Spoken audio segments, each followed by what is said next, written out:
초등부 친구들 반갑습니다. 여러분의 성경 선생님 조현성 목사입니다. 오늘은 이스라엘 백성들이 가나안 땅 안에 있는 여리고성을 정복하는 이야기에 대해서 살펴보도록 하겠습니다.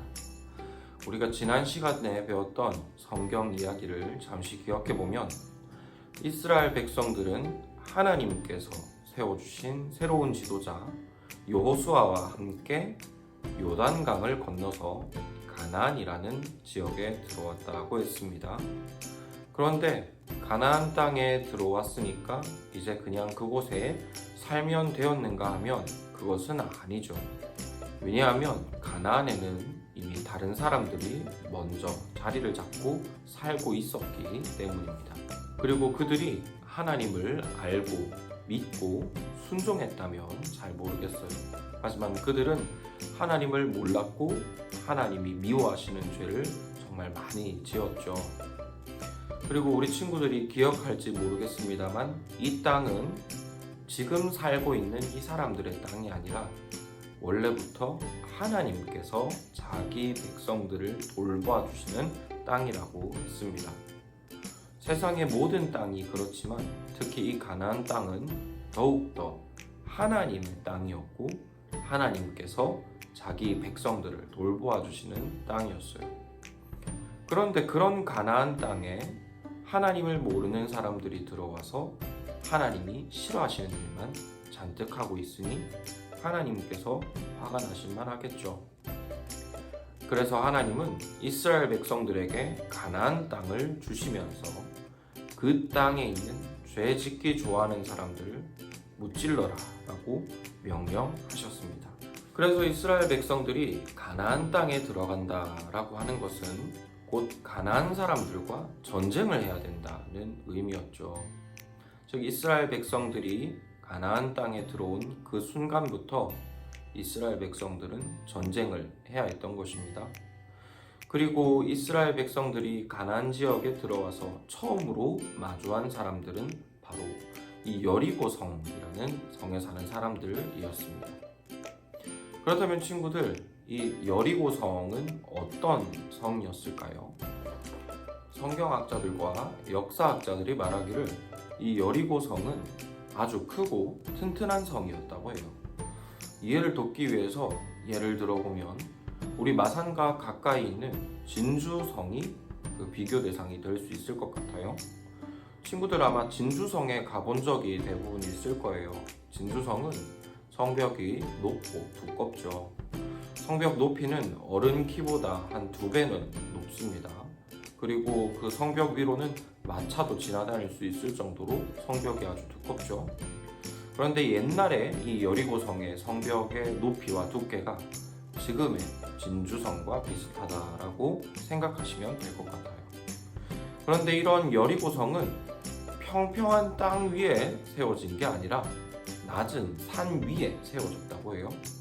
그리고 성벽 안에 이런 성벽이 또 한 겹 더 있었다고 합니다. 그러니 이 성이 얼마나 튼튼했는지 우리 친구들이 충분히 짐작할 수 있겠죠. 요즘처럼 비행기나 헬리콥터를 타지 않는 이상은 정복하기가 거의 불가능한 성이었다고 해요. 그런데 하나님은 이스라엘 백성들에게 이런 여리고성을 처음으로 정복하고 그곳에 들어가라고 말씀하신 거죠. 그렇다면 친구들, 하나님은 이스라엘 백성들에게 어떻게 이런 튼튼한 여리고성을 정복하라고 하셨나요? 아마 우리 친구들이 잘 알고 있을 거예요. 바로 여리고성 주변을 뱅뱅 돌게 하신 거죠. 하나님은 이스라엘 백성들에게 여리고성 주변을 6일 동안 하루에 한 바퀴씩 돌라고 말씀하셨습니다. 그리고 7째 날에는 7바퀴를 돌게 하셨고요.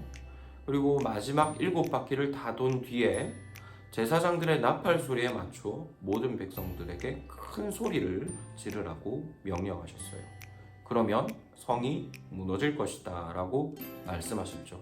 그런데 친구들, 상식적으로 생각할 때 이렇게 여리고성을 뱅뱅 돌면 이 성이 무너지나요? 그렇진 않죠. 목사님이 진주에 거의 12년을 살았습니다. 진주성에 자주 놀러 갔겠죠.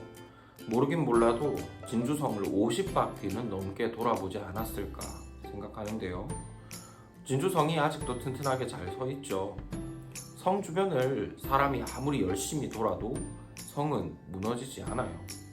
그런데 왜 하나님은 이스라엘 백성들에게 여리고 성 주변을 뱅뱅 돌면 성이 무너질 것이고 그 땅을 얻을 수 있을 것이다 라고 말씀하셨을까요? 왜냐하면 이스라엘 백성들이 들어가는 이 가나안 땅은 하나님께서 주시는 땅이라는 사실을 알게 하시기 위해서였어요. 말씀드린 대로 이스라엘 백성들이 아무리 여리고 성 주변을 뱅뱅 돈다 해도 여리고 성은 무너지지 않겠죠. 하지만 하나님께서는 이스라엘 백성들에게 이런 말도 안 되는 일을 시키셨고 또 진짜 이런 말도 안 되는 명령을 따랐을 때 정말로 여리고성을 무너뜨려 주셨죠. 즉 여리고성은 이스라엘 백성들이 뱅뱅 돌았기 때문에 무너진 것이 아니라 하나님의 말씀에 순종했기 때문에 하나님께서 무너뜨려 주신 거예요. 하나님께서는 자기 말씀에 순종하는 이스라엘 백성들에게 하나님의 땅을 주신다는 사실을 가르쳐 주시기 위해서 이런 이상한 일을 요구하신 것이었죠.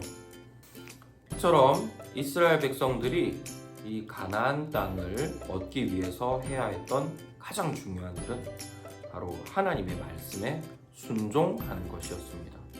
왜냐하면 그 가나안 땅의 주인이시고 그 가나안 땅에서 이스라엘 백성들을 돌보아 주시는 분은 오직 하나님 한 분이시기 때문이죠. 즉 이스라엘 백성들은 하나님의 말씀에 순종했기 때문에 이 가나안 땅에서 복을 누릴 수 있었던 거죠. 그리고 이는 우리 친구들에게도 마찬가지입니다. 비록 우리 친구들이 가나안이라는 땅에 살지는 않지만 우리가 살아가는 이 오늘이라는 시간은 모두 하나님의 것이죠. 우리는 이 하루라는 시간을 하나님께 선물로 받아서 살아가는 사람들입니다. 하나님께서 우리 친구들에게 또 하루를 선물해 주셨고 하나님께서 또 하루를 살 수 있는 건강을 그리고 모든 필요한 것들을 주신 것이죠. 우리 친구들이 살아가는 이 하루라는 시간은 온전히 하나님의 것이고 그리고 그 모든 것을 하나님께서 우리 친구들에게 선물로 주신 것입니다. 그러면 우리 친구들이 하나님께서 주시는 복을 누리기 위해서 어떻게 해야 될까요? 물론 우리 친구들이 열심히 살아야 되겠죠. 하지만 그것보다 훨씬 더 중요한 것은 바로 하나님의 말씀에 순종하는 것입니다. 세상 사람들은 하나님의 말씀에 순종하는 것이 아무것도 아닌 것처럼 이야기하죠. 하지만 이것은 세상을 살아가는데 가장 중요한 지혜입니다. 왜냐하면 우리 친구들이 살아가는 이 하루는 우리 친구들이 만들어내는 것이 아니라 하나님께서 주시는 것이기 때문이죠. 그래서 성경은 우리에게 교훈하기를 하나님을 경외하는 것, 하나님을 알고 그분을 존경하며 두려워할 줄 아는 것이 지혜에 가장 먼저 되는 것이다 라고 우리에게 교훈하고 있어요. 그러니 하나님께서 주신 이 하루를 살아가는 우리 친구들에게 이 하루를 선물하시는 하나님이 중요한 분이시고 가장 먼저 되는 분이심을 기억하시기를 바랍니다. 그리고 그 하나님의 말씀에 순종함으로써 하나님께서 주시는 복을 풍성하게 누리는 지혜롭고 복된 우리 친구들이 되기를 바랍니다. 그러면 이것으로 오늘의 성경 공부를 마치도록 하겠습니다. 우리 친구들 방학 동안도 건강하게 잘 지내시고요. 또 다음 시간에 성경 공부로 뵙도록 하겠습니다. 초등부 친구들 안녕.